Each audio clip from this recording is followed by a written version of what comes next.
Hello viewers, আসসালামু আলাইকুম। আজকে আমরা কথা বলবো আপনি এই ধরনের গ্রিন ব্যাকগ্রাউন্ড কিভাবে রিমুভ করবেন। এই ধরনের ভিডিও থেকে আপনি যেভাবে গ্রিন ব্যাকগ্রাউন্ড সহজে রিমুভ করে এই ধরনের ভিডিওর উপরে নিয়ে সেই ভিডিওটাকে বসিয়ে দিতে পারবেন।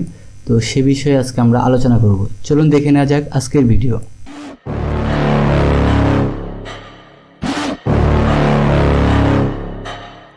সো ভিউয়ার্স, আমরা এই ধরনের গ্রিন ব্যাকগ্রাউন্ডগুলো রিমুভ করার জন্য আমাদেরকে যে কাজটা করতে হবে সেটা হচ্ছে আমরা এখান থেকে ইফেক্টসে চলে যাব। আমাদের এখানে যে ইফেক্টস রয়েছে আমরা ইফেক্টসে ক্লিক করব। এরপরে আমরা ইফেক্টসে এসে সার্চ বক্সে লিখব আলট্রা। আমরা দেখতে পাচ্ছি আলট্রা লেখার সাথে সাথে এখানে নিচে আলট্রা কি চলে এসেছে। আমরা এটাকে টেনে ধরে ভিডিওর উপর ছেড়ে দেব। ভিডিওর উপর ছেড়ে দেওয়ার পরে আপনি এখান থেকে ইফেক্টসে চলে আসবেন। আবার ইফেক্টস কন্ট্রোলে আসার পরে দেখতে পাচ্ছেন যে আলট্রা কি চলে এসেছে। এই আলট্রা কি থেকে আপনি কি কালারে ক্লিক করবেন। কি কালারে ক্লিক করার পরে আপনি এখান থেকে যে কালারটাকে আপনি রিমুভ করবেন সেই কালারটাকে আপনি সিলেক্ট করে দেবেন। সিলেক্ট করার জন্য আপনি এখান থেকে এই ব্রাশটিকে ইউজ করতে পারেন। এই ব্রাশটি ইউজ করে আমরা এখান থেকে যে কালারটা রিমুভ করে দেব আমরা সেই কালারটাকে চুজ করতে পারি। এজন্য আমরা দেখব যে আসলে কোন জায়গায় এই কালারটা বেশি রয়েছে। তো আমরা এখানে সেই কালারটা এখান থেকে সিলেক্ট করে দিলাম। সিলেক্ট করার পর আমরা এখানে ওকে দিয়ে দেব।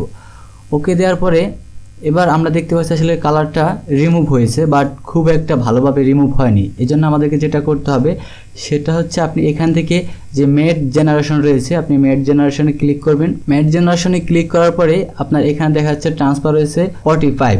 আপনি যদি ট্রান্সফার 45-এ রেখে বাকি আরও যে হাইলাইটস, শ্যাডো, টলারেন্স, পেডেস্টাল রয়েছে এগুলো একটু কমানো বাড়ানো যায় তাহলে আপনি দেখতে পারবেন যে আসলে ভিডিওর ভিতরে কিছু ভিন্নতা চলে এসেছে। তো আমরা এখন এখান থেকে হাইলাইটসটাকে কত দেওয়া যায়। আমরা হাইলাইটসটাকে যদি 0 করে দিই তাহলে দেখি যে হ্যাঁ, হাইলাইটসটাকে 0 করে দিলাম। হাইলাইটসটা 0 করার পরও আমরা দেখতে পাচ্ছি না আসলে খুব একটা ভালোভাবে হচ্ছে না। তো এরপরে আমরা যেটা করব সেটা হচ্ছে আমরা এবার একটু শ্যাডোটাকে বাড়িয়ে দেই। শ্যাডোটাকে আমরা কত দেওয়া যায়, শ্যাডোটাকে 55 দিতে পারি। শ্যাডোটাকে 55 দেওয়ার পরও আমরা দেখছি না আসলে আরও একটু বিশ্রী দেখা যাচ্ছে। এরপরে আমরা যেটা করতে পারি সেটা হচ্ছে যে টলারেন্স এখানে কত রয়েছে, টলারেন্স রয়েছে 50। আমরা যদি টলারেন্সটাকে এখানে 100 করে দেই, দেখুন টলারেন্সটা 100 করে দেওয়ার পরে আমরা দেখতে পাচ্ছি যে ব্যাকগ্রাউন্ডটা পুরোপুরি ব্ল্যাক হয়েছে, তবে কিছুটা হোয়াইট ব্রাইট মারতেছে। তো এই জন্য আমরা আরও কিছু কাজ করতে পারি। আমরা এখানে যে পেডেস্টালটা রয়েছে আমরা পেডেস্টালে যদি একটু বাড়িয়ে দেই দেখি আসলে কীরকমটা দেখা যায়। আমরা আমাদের মতো করে যতক্ষণ ভালো লাগবে ঠিক ততটুকু অংশ আমরা পেডেস্টালটা বাড়াতে থাকবো। আমরা দেখতে পাচ্ছি এখনও কর্নার দিকে কিছুটা পেডেস্টাল রয়েছে। আপনারা দেখতে পাচ্ছেন যে আসলে গ্রিন ব্যাকগ্রাউন্ডটা রিমুভ হয়ে গেছে অলরেডি।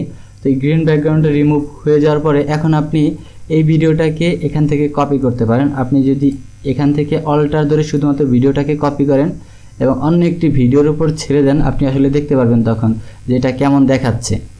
সো আমরা এখানকার এই ভিডিওটা কেটে দিলাম। এই ভিডিওটা কেটে দেওয়ার পরে আমরা এই ভিডিওটাকে এই ভিডিওর উপর বসিয়ে দিলাম। আপনারা এখন দেখতে পাচ্ছেন যে এই ভিডিওটা এই ভিডিওর উপর বসিয়ে দেওয়ার পর এটা অনেক বড়। আমরা এখন আমাদের সাইজ মতো বসিয়ে নেব। এখানে আমরা ডাবল ক্লিক করব। ডাবল ক্লিক করার পরে আমরা এই ভিডিওটাকে একটু ছোট করে নিতে পারি। একটু ছোট করে নিয়ে আমরা একটা কর্নারে বসিয়ে দিলাম। কর্নারে বসিয়ে দেওয়ার পরে আমরা আমাদের ভিডিওটাকে এখন রান দিয়ে দেখি কীরকম দেখাচ্ছে। হ্যাঁ, আমরা দেখতে পাচ্ছি যে আমাদের ভিডিওটা আমরা ঠিক যেভাবে চেয়েছিলাম ঠিক সেভাবে এখানে ভিডিওটি রয়েছে। সো ভিউয়ার্স, আজকের ভিডিও এ পর্যন্তই। ভালো থাকবেন, সুস্থ থাকবেন এবং ভিডিওটি ভালো লাগলে অবশ্যই লাইক, কমেন্ট এবং সাবস্ক্রাইব করতে ভুলবেন না। আসসালামু আলাইকুম।